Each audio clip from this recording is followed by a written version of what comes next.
Friends, welcome back to the my new video guys in my YouTube channel guys. Today friend we are going to talk about guys how can we reset Wi-Fi setting in our Redmi phone. Friends, you want to reset guys your Wi-Fi setting in your Redmi phone, so how can you reset?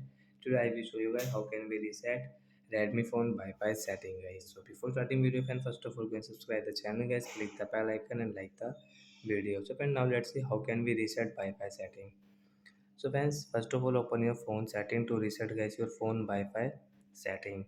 So after phone setting guys, you can see this type of settings. So how can we reset Wi-Fi setting? Friends, you can see guys this connection sharing option guys, tap here, scroll friends, you can see your reset setting guys, tap here guys, you can see your Wi-Fi setting. So you will tap here to reset, then guys you can see after 4 and 5 seconds setting has been reset, then guys we can use guys our phone Wi-Fi setting without any problem guys. You can connect any network from here guys.